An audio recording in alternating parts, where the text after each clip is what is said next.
You know, I like to say that there's no greater joy in life than to love and respect the law, but the law must be worthy of that love and respect. Now, I have three measures that I use generally to judge a society's worthiness to have the law respected. First is how they treat and educate women and children. The second is how the society treats their sick, their disabled, and their poor. The third, and I want to talk a little bit more about that later, the third is how we keep our commitment to the people that protect us. I want to talk a little bit about the sick, the poor, and the disabled.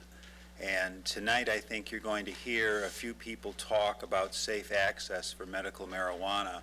Since I spoke here last week, the governor has come out and said we need to look at this and explore it. I heard one of the commentators on TV say that that's the way for a politician when they say they don't support it but study it. They really mean that they're for it but they don't have the support yet. So all my reasons remain the same.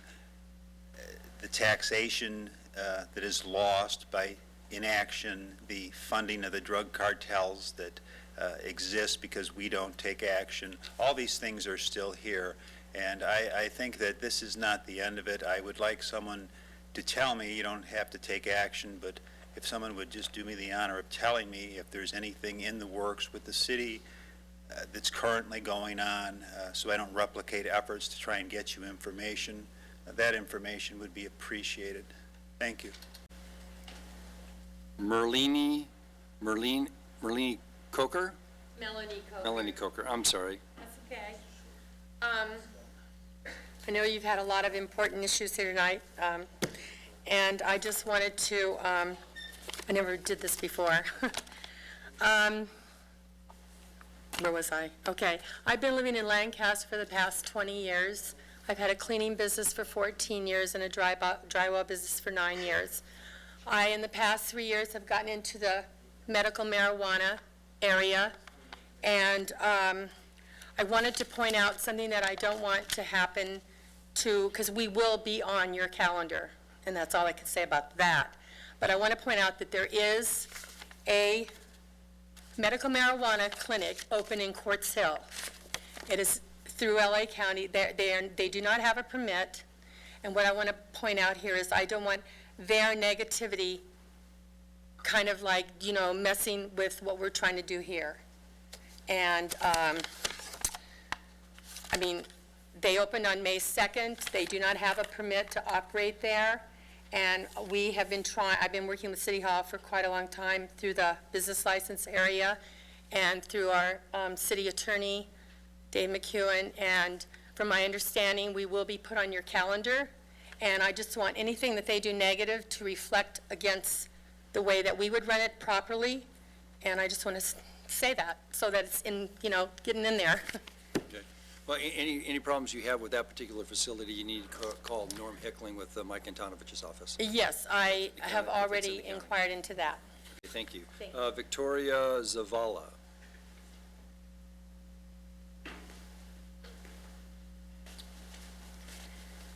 Good evening, everybody who's left. I feel this is somewhat pointless, but hopefully Mayor Paris is still watching this on TV. Again, I come here before you with a very big concern and helps with some form of answer or some type of conclusion. I don't know if you heard anything in regards to Tax and Regulate Cannabis 2010. In 2010, this is going to be on the ballot.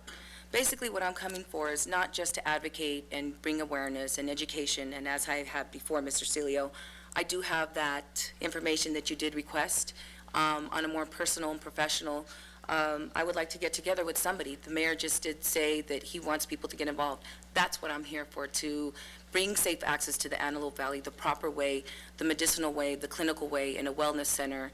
I'm proposing here today, is there a way that we could get this on the agenda the next 2 weeks? Who can I sit with and how can I do this? If I were to walk into my city hall and get a permit, what's the next step for us? I mean, basically, we're looking for safe access. We had over 24 patients sitting here. They all have ailments. They couldn't handle 3 hours. I've been here before, again, like I said, not with just the Poppy Festival, not with just the Veterans Fall Festival, but with invites now, with Pride Festival going on, and with Heritage Festival. So we're here to educate, advocate, bring awareness for the Antelope Valley. We want safe access for the Antelope Valley, so I'm hoping that some form of answer or conclusion, I've been here before, like I said, and we're just looking to get put on the agenda, or some form of meeting, or collective organization. Thank you.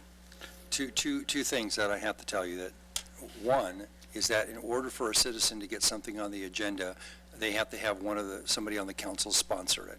Okay. Secondly, even if that council member did sponsor it, if it came on, probably the majority of the council is going to ask staff to give us the research and the information that Mayor Paris has already asked for. So that's your answer. So if you want to And we're privately, ready for it. if you want to contact one of the council members and they want to sponsor it and put it on, that's how it gets on. But until that time, I know the mayor has requested some information, and he's going to be looking into it. So thank you very much. Ms. Zavala, just so we have this on public record, what you and I discussed, said, for me to seriously consider medical marijuana, I want to see a double-blind study on the efficacy of medical marijuana published in a reputable medical journal. I don't have that yet.